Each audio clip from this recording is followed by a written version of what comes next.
அமெரிக்காவோட அதிபரான Donald Trump அவர்கள் காங்கிரஸ் சபையில நின்று பேசிட்டு இருக்கிறார். ரெக்கார்டு பிரேக்கிங் அப்படிங்கிறத சொல்றாரு. உள்நாட்டில் ஏகப்பட்ட ஊழல்கள் அதெல்லாம் வெளிக்கொண்டு வந்திருக்காங்க அப்படின்னு சொல்றாங்க. அது நம்மளுக்கு தேவையில்லாத விஷயம். ஏன்னா நம்ம இந்தியா அவங்க நாட்டுக்குள்ள எல்லா நாட்டிலும் இருக்கக்கூடிய ஒரு விஷயம் தான் இது ஊழல்ங்கிறது. ஸோ அது வந்து அதிகமாக பேசிக்கிறார். அது ஒரு சைடு எடுத்து ஒதுக்கி வச்சிடலாம். மிக முக்கியமான விஷயம் என்னன்னா, ஜெலன்ஸ்கி அவர்கள் உக்ரைனோட அதிபர் இருக்கிறார் இல்லையா, அவர் தரப்பு வந்து கடிதம் எழுதியிருக்கிறார். அந்த கடிதத்துல வருத்தங்கள் தான் தெரிவிச்சுக்கிறாரே தவிர மன்னிப்பு தெரிவிக்கல. பாத்தீங்களா எப்படி? அதாவது ட்ரம்ப் அவர்கள் வந்து பாத்தீங்கன்னா அந்த கடிதத்தை எனக்கு வந்துருச்சு, நான் வாசிட்டேன். அதுல என்ன சொல்லிக்கிறாங்கன்னா, மினரல் டீலுக்கு நான் சீக்கிரமா ஒத்துக்கிறேன் அப்படிங்கிறது போல அவர் சொல்லிக்கிறாரு அப்படின்னு கூட சொல்லிக்கிறார். அதாவது ஒரு டீல கையெழுத்து வாங்குறதுக்கு என்னென்ன வேலை செய்ய வேண்டியதா இருக்கு பாத்தீங்களா? அதாவது ஜெலன்ஸ்கி அவர்கள் கூட முதல்ல நாட்டுக்கு கூப்பிட்டு பேசி ஒரு டீல சொல்லி அதை பேசி புரிய வச்சதுக்கு அப்புறமா நாட்டுக்கு கூப்பிட்டு பேசி அது பிரச்சனையாயி அப்புறம் அந்த தலைவர் வந்து பார்த்தீங்கன்னா திருப்பி கோச்சுக்கிட்டு வர அமெரிக்காவோட தலைவர் என்ன பண்ணிட்டாரு, உக்ரைனுக்கு போகக்கூடிய ஆயுதங்கள்லாம் தடுத்து நிறுத்த. இப்போ என்ன பண்ணுறது ஏது பண்ணுறதுன்னு தெரியல. ரஷ்யா வேற சண்டைக்கு நின்றுட்டு இருக்குது. அது மட்டும் இல்லாமல் ஸ்டார்லிங்க் டெர்மினல்ஸ்லாம் இருக்கு இல்லையா, அந்த இன்டர்நெட் வந்து பார்த்தீங்கன்னா சில இடங்களில் வேலை செய்ய மாட்டேங்குது, சில நேரங்கள் வேலை செய்ய மாட்டேங்குது அப்படிங்கிற குற்றச்சாட்டுகள் உக்ரைனோட வீரர்கள் டெலகிராம் சேனல் வச்சிருப்பாங்க, நம்ம பார்த்துக்கிட்டு இருக்கோம் இல்லையா. ஸோ அதுலேருந்து வந்துகிட்டு இருக்கு. மெயின் ஸ்ட்ரீம் மீடியாவில் வந்ததுன்னா பார்க்க ஆரம்பிக்கலாம். அது மட்டும் இல்லாமல் ஸ்டார்லிங்க் கனெக்ஷனுக்கு ஆல்டர்னேட் கனெக்ஷன் வந்து பார்த்தீங்கன்னா ஏதாவது இருக்கா அப்படிங்கிறது போல் உக்ரைன் தரப்பு வந்து பார்த்துட்டு இருக்கிறாங்க. என்ன பண்ணலாம் அப்படிங்கிறத யோசனை ஒரு சைட் போயிட்டு இருக்கு. சரி, ஓகே. இப்போ ஆயுதங்கள்லாம் வந்து பார்த்தீங்கன்னா தடுத்து நிறுத்திட்டாங்க. இப்போ பெருமளவில் சிக்கலில் இருக்கனால இப்போ திரும்பவும் ஜெலன்ஸ்கி அவர்கள் கடிதம் எழுதிக்கிறாரு அமெரிக்கா. இப்போ அந்த அமெரிக்காவோட அதிபர் வந்து பார்த்தீங்கன்னா அதை பார்த்துட்டு பாருங்க ஒத்துக்கிட்டாங்க, சீக்கிரமா பேச்சுவார்த்தை சட்டு புட்டுன்னு ஆரம்பிக்கலாம் பாருங்க அப்படிங்கிறது போல இப்போ அமெரிக்காவில் இருக்கக்கூடிய அஃபீஷியல்ஸ்லாம் ஆரம்பிச்சிட்டாங்க. ரெண்டாவது ஜேடி வேன்ஸ் அவர்கள் அமெரிக்காவோட துணை அதிபர் என்ன சொல்லிக்கிறாருன்னா, ரெடிங்க, டீலுக்கு மட்டும் ஓகே, எல்லாம் ஓகே, பேச்சுவார்த்தைக்கு வராங்க அப்படின்னா உக்ரைனு ஒன்றும் பிரச்சனை இல்லை, ஆயுதங்கள் கொடுக்க ஆரம்பிச்சிடலாம், ஒன்றும் ப்ராப்ளம் இல்லை அப்படிங்களா அவர் தரப்புன்னு சொல்லிக்கிறாரு. ஸோ இப்போ தளர்த்தப்படுகிறது பிடி வந்து பார்த்தீங்கன்னா இரும்பு பிடி வந்து தளர்த்தப்படுகிறது உக்ரைன் மேலே அந்த அக்ரிமெண்ட் சைன் ஆனதுக்கப்புறம். இப்போ உக்ரைனோட மக்கள்லாம் வந்து பார்த்தீங்கன்னா ஜெலன்ஸ்கி அவர்கள் தப்பாக நினைப்பாங்களா? அதாவது எவ்வளோ ஒரு சிக்கல் வந்துடுது, அதனால தான் தலைவர் வந்து கையெழுத்து போட்டுக்கிறாரு. அப்பவும் போய் வெகுனிலிருந்து அமெரிக்காலேயே போய் அமெரிக்க அதிபர் கூட சண்டையை முடிச்சுட்டு வந்துக்கிறாரு. எப்பேற்பட்ட மாபெரும் தலைவர் அப்படிங்கிறது போல ஒட்டிக்கலாம், பேனர்லாம் வச்சுக்கலாம், எல்லாம் செஞ்சுக்கலாம். பட் ஆனால் சைன் பண்ணியாச்சு, அவ்வளோதான், டீல் முடிச்சு, அவ்வளோதான் இல்லையா. சரி, ஓகே. அது வந்து ஒரு விஷயம். அடுத்த ரஷ்யாவும் ஸ்ட்ராங்கான சிக்னல் காட்டுறாங்க அப்படிங்கிறது போல சபையில் வந்து பார்த்தீங்கன்னா டொனால்டு ட்ரம்ப் அவர்கள் பேசிக்கிறாரு. திரும்பி வந்து பார்த்தீங்கன்னா கெலாக் பிளான் ஒன்று வச்சுருந்தார் இல்லையா, கெலாக் அவர்கள் அந்த பிளானை கொண்டு போய் ரஷ்யாட்டு கொடுத்துறாதீங்க அப்படிங்கிறது போல இருக்குது. பார்ப்போம். ஏன்னா கிழிச்சு வீசி வந்து ரஷ்ய தரப்பு வந்து அந்த பிளானை படிச்சிருந்தீங்கன்னா தெரிஞ்சிருக்கேன். நான் திரும்பி திரும்பி அதுவே பேசினா போர் அடிச்சு. சரி, ஓகே. இப்போ அடுத்தது ட்ரம்ப் அவர்கள் என்னதான் திட்டம் அப்படிங்கிறத சனச்சபையில் சொல்லியிருந்தாரியா. ஸோ அதை கொண்டு போய் ரஷ்யாட்ட கொடுக்கும்போது ரஷ்யா என்ன சொல்கிறாங்கன்றது பார்த்தலாம். இப்போ இது மட்டும் இல்லை, ட்ரம்ப் அவர்கள் வந்து பார்த்தீங்கன்னா இந்த உக்ரைனோட பிரச்சனை இது முடிச்சதுக்கப்புறமா அடுத்தது கிரீன்லாண்டுக்கு வரார். கிரீன்லாண்டர்ஸ் வாங்க, ஓடி வாங்க, உங்களை நாங்கள் இணைச்சிக்கிறதுக்கு தயாராக இருக்கோம்.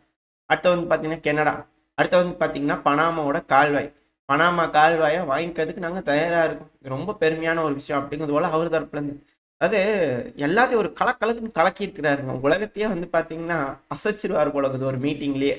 சரி, ஓகே. இந்த செனட் சபையில் பல விஷயங்கள் பேசிக்கிறாரு, அதில் இதெல்லாம் முக்கியமான விஷயங்கள். அடுத்து இன்னொரு முக்கியமான விஷயம், நம்ம அமெரிக்காவுக்கு கோல்டன் அயன் டோம் வந்து பார்த்தீங்கன்னா உருவாக்கணும் அப்படிங்கிற சொல்லிக்கிறாரு. ஸோ அமெரிக்காவை பாதுகாக்க வேண்டிய கட்டாயத்தில் ட்ரம்ப் அவர்கள் இருக்கிறாரு. ஏதோ ஒரு விஷயத்த அவர் ப்ரிடிக்ட் பண்ணிக்கிறார், சென்ஸ் பண்ணிக்கிறார், அமெரிக்காவுக்கு ஒரு த்ரெட் இருக்குன்னு சொல்லிட்டு. ஸோ அமெரிக்காவை பாதுகாக்கிறதுக்கு ஒரு டோம் வேணும் அப்படிங்கிறத போல கேட்குறாரு. ஏன் அப்படின்னா ரஷ்யாவோட ஒரிஸ்னிக் மிசைல், ஹைப்பர்சோனிக் மிசைல்கள் அமெரிக்கா கிட்ட வந்து பார்த்தீங்கன்னா மிக பெரும் அளவில் பின்னடைவாக இருக்கிறது இந்த ஹைப்பர்சோனிக் மிசைல். ஏன்னா திரும்பவும் இந்த ஹைப்பர்சோனிக் மிசைல் சோதனையை வந்து பார்த்தீங்கன்னா ஒத்தி வச்சுக்கிறாங்க. செப்டம்பர் 30க்கு மேலே பார்த்துக்கலாங்க அப்படிங்கிற வந்து பார்த்தீங்கன்னா ஒத்தி வச்சுக்கிறாங்க. இப்போ டெஸ்ட் பண்ண வேண்டியது, ஆனால் திரும்ப அதை ஒத்தி வச்சுக்கிறாங்க. ஸோ அமெரிக்காவுக்கு லேக் ஆகிறது இந்த ஹைப்பர்சோனிக் மிசைல். அமெரிக்கா கிட்ட நார்மலாக இப்போ ரஷ்யா கிட்ட இருக்கிற மாதிரி, சீனா கிட்ட இருக்கிற மாதிரி ஹைப்பர்சோனிக் மிசைல் இருக்கலாம். அவங்க வேற மாதிரி ரகமான ஹைப்பர்சோனிக் மிசைலை உருவாக்க தயார் பண்ணிக்கிட்டு இருக்கிறாங்க. அதாவது ரீயூசபிள் ராக்கெட் மாதிரி வேகமாக இந்த ஹைப்பர்சோனிக் மிசைல் லான்ச் பண்ணுறோம் அப்படின்னா போய் அந்த ராக்கெட் பேலோட மட்டும் டெலிவரி பண்ணிட்டு திரும்பி இந்த ராக்கெட் வந்து அந்த மிசைல் வந்து பார்த்தீங்கன்னா திருப்பி அமெரிக்காக்கே வந்துடும். ஸோ அந்த பேலோடு வந்து பார்த்தீங்கன்னா போய் எந்த டார்கெட்டோ அதில் விழுகும். ஸோ இது போல் ஒரு விஷயம் தயாரிக்கிறதுக்கு தான் லேட் ஆகிட்டு இருக்கு. நார்மலாக இப்போ ரஷ்யா கிட்டலாம் எப்படி இருக்குது, சீனா கிட்டலாம் எப்படி இருக்குது, அது போலலாம் அவங்ககிட்ட முடியும் அப்படிங்கிற சிலர் சாரார். இன்னும் சிலர் சாரார் இருந்தால் சோதனை வாக்க வேண்டியதானே அப்படிங்கிறத இன்னும் சிலர் சாரார் நான் சுக்கா கேட்குறாங்க. ஆனால் இப்போதைக்கு அமெரிக்கா அது செய்யறதுக்கு ரெடியாக இல்லை, தள்ளி தள்ளி போயிட்டு இருக்க காரணத்தினால அவங்க கிட்ட லேகாக இருக்குது அப்படிங்கிற புரிஞ்சுக்கலாம். அந்த ஒரு காரணத்தினால கூட ரஷ்யாவுக்கு ஃபேவரபிளான டேர்ம்ஸில் இந்த ரஷ்யா உக்ரைன் பிரச்சனையை முடிக்கிறதுக்கு ஒத்துக்கலாம். அவங்க பம்புறதுக்கான காரணமே அவங்க கிட்ட ஹைப்பர்சோனிக் மிசைல் இல்லை தான். இப்போ அந்த மிசைலை வந்து பார்த்தீங்கன்னா இன்டர்செப்ட் பண்ணி தடுத்து நிறுத்துற அளவுக்கான ஒரு ஏர் டிஃபென்ஸ் சிஸ்டம் அமெரிக்காவுக்கு வேணும்.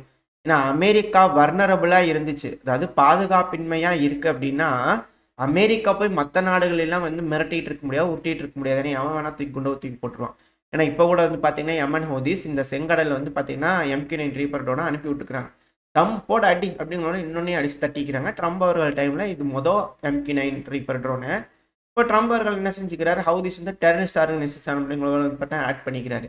மெக்சிகோவில் இருக்கிற கார்டர்ஸையும் அப்படி சொல்லிக்கிறாங்க. இப்போ இதையும் இப்படி செஞ்சுருக்காங்க. சரி ஓகே, இது போல் நான் அவங்ககிட்ட ஹைப்பர்சோனிக் மிசைல் இருக்குது. இப்போ அது போல் விஷயங்கள் இருக்கனால அமெரிக்காக்கே த்ரெட்டாக இருக்கிறதுனால தான் அமெரிக்கா பம்புது. அதனால தான் இப்படி பேச்சுவார்த்தை அப்படிங்கிறது போல் போகிறாங்க. உக்ரைனுக்கு அழுத்தம் கொடுத்து ரஷ்யாவுக்கு ஃபேவரபிளான டேர்ம்ஸில் போகிறதுக்கு இது போல் செய்கிறாங்க அப்படிங்கிற சில சாரார் தரப்புலேருந்து இருக்குது. மெயினான விஷயம், இப்போ அமெரிக்கா கிட்ட ஹைப்பர்சோனிக் மிசைல் இல்லை, இதில் ரஷ்யா கிட்ட மட்டும் ஹைப்பர்சோனிக் மிசைல் இருக்குதுன்னா இப்போ சுமூகமாக போய் எல்லாம் பண்ணிக்கலாம். ஆனால் இப்போ சைனா திரும்பவும் ஒரு 2-3 நாளைக்கு முன்னாடி வந்து பார்த்தீங்கன்னா ஹைப்பர்சோனிக் மிசைல் சோதனை பண்ணியிருக்காங்க. மார்க் 9 வேகத்தில் போகக்கூடிய ஒரு மிசைலை 2000 கிலோமீட்டருக்கு மேலே போகும் அப்படிங்கிறதும் சொல்லப்பட்டுட்டு வருது. இது போர் சூழல் எக்ஸாக்டாக தெரியாது, சைனாவோட மீடியாஸில் பார்க்கும்போது இது போல் சொல்லிட்டு இருக்கிறாங்க. மேபி பீத்திக்கலாம், இல்லை பொய்யா கூட இருக்கலாம். பட் ஆனால் இது போல் சோதனையை சைனா தரப்புன்னு பண்ணிக்கிறாங்க. வீடியோ பதிவுகள் வந்திருக்கு. இதை சைனாவோட வடக்கு பகுதி, இந்த மங்கோலியா இருக்கு இல்லையா, ஸோ அந்த பகுதியில் வந்து பார்த்தீங்கன்னா அந்த சைனாவோட வடக்கு பகுதியில் இருக்கக்கூடிய டெஸ்ட்லிட்ட செஞ்சு பார்த்துக்கிறதா சொல்லிக்கிறாங்க. இது போல் வந்து பார்த்தீங்கன்னா சீனாங்கிறது மிகப்பெரிய த்ரெட்டாக இருக்குது. ஏன்னா இப்போ சீனா வந்து பார்த்தீங்கன்னா இப்போ அமெரிக்கா வந்து தொடுத்துட்டாங்க இல்லையா ட்ரேடு வார், அது ட்ரேடாக இருக்கட்டும் இல்லை எதுவாக இருக்கட்டும், நாங்கள் எல்லாத்தையும் ஃபேஸ் பண்ண தயார் அப்படின்னு சீனா தரப்புலேருந்து ஸ்டேட்மெண்ட்ஸ்லாம் வர ஆரம்பிச்சிச்சு. ஸோ ஒரு சைடு சீனா பெருமளவில் தயாராகிட்டு இருக்காங்க. 6ஆம் தலைமுறை போர் விமானம்னு பல விஷயங்களில் அமெரிக்கா ஓவர்டேக் பண்ணி தொழில்நுட்பத்தில் வளர்ச்சி அடைஞ்சு போயிட்டே இருக்காங்க. அமெரிக்கா பின்தங்கி இருக்காங்க. ஸோ இதனால அமெரிக்கா அவங்கள தற்காத்துக்க வேண்டிய கட்டாயத்துக்கு தள்ளப்படுது. அதனால இது போல் அமெரிக்காவை பாதுகாப்புக்காகவும் அமெரிக்காவோட மேம்பாட்டுக்காகவும் அதிக அளவில் இது போல் ஆயுதங்களை உற்பத்தி பண்ண வேண்டிய கட்டாயத்துக்கு தள்ளப்படுறாங்க. ரீபில்ட் ஆக வேண்டிய காலகட்டத்துக்கு வந்தாச்சு அமெரிக்கா. ஸோ அதான வேலையை இப்போ ட்ரம்ப் அவர்கள் செய்ய போகிறார் அப்படிங்கிற சொல்கிறாங்க. ஸோ இதுதான் இங்கே இருக்கக்கூடிய விஷயம். அமெரிக்கா கொஞ்சம் லேக் ஆகுறாங்க, அதனால தான் கொஞ்சம் இந்த பிரச்சனையில் கொஞ்சம் பின்வாங்குறாங்க அப்படிங்கிறதுல சொல்லப்பட்டு வருது. இல்லைன்னா பைடன் அவர்கள் இந்த இதுக்கும் பேச்சுக்கு என்னென்னலாம் செஞ்சுருக்கலாம், இந்த ஒரிஸ்டிக் மிசைல்னால எல்லாம் மாறிடுச்சாங்க அப்படிங்கிறதுனால சில அனலிஸ்ட் வந்து கருத்துக்கள் இருக்கு. மேபி இருக்கலாம், இல்லாமலும் போகலாம், வேறு ஏதாவது சிக்கல்கள் கூட இருக்கலாம். மெயினான விஷயம் தான், அமெரிக்கா கிட்ட ஹைப்பர்சோனிக் மிசைல் இல்லை, சைனா கிட்டே ரஷ்யா கிட்டே அது பெருமளவில் இருக்குது. அதை அவங்க செஞ்சு காமிச்சிட்டாங்க. இதுதான் அங்கே இருக்கக்கூடிய த்ரெட்டு. அதனால தான் இந்த பிரச்சனை இப்போதைக்கு ரஷ்யாவுக்கு ஃபேவராக கொஞ்சம் முடிவு வர மாதிரி தெரியுது அப்படிங்கிற சொல்கிறாங்க. சரி ஓகே, இப்போது ஏன் அமெரிக்கா வந்து விருப்பம் இல்லாமலும் ரெண்டாவது உதவி பண்ண மனசு இல்லாமலும் பண்ணணும் அப்படிங்கிற ஒரு எண்ணத்தில் இருக்காங்க, அதை டியூயல் மைண்டில் இருக்காங்க அப்படின்னா அது எப்படி நம்மளால் புரிஞ்சுக்க முடியுது அப்படின்னா, இப்போ திரும்ப வந்து பார்த்தீங்கன்னா அமெரிக்கா கன்ஃபார்ம் பண்ணுறாங்க, நாங்கள் உக்ரைனுக்கு கொடுக்கக்கூடிய அந்த இன்டெலிஜென்ஸ் ஷேரிங் இருக்கு இல்லையா, அது எல்லாத்தையும் நாங்கள் ஸ்டாப் பண்ணிட்டோங்கிறாங்க. யூகேவையும் வந்து பார்த்தீங்கன்னா இதுக்கு மேலே இன்டெலிஜென்ஸ் டேட்டாலாம் தராதப்பா அப்படின்னு பரிந்துரை செஞ்சதாகவும் சொல்லப்பட்டு வருது. ஆனால் இந்த கருங்கடலில் வந்து பார்த்தீங்கன்னா P-8 பொசைடன் உளவு வேலை பார்க்கக்கூடிய விமானம் போயிட்டு வந்துக்கிட்டு இருக்கு. அப்போ என்ன நினைக்கிறாங்க அமெரிக்கா, திரும்பவும் இது அந்த துருக்கியில் வச்சு ஒரு அக்ரிமெண்ட் இருந்தது இல்லையா, அதே போல் ஒரு சினாரியோக்கு வருதா அப்படிங்கிற கேள்வி பல அனலிஸ்டுக்குள்ளேயும் இருக்குது.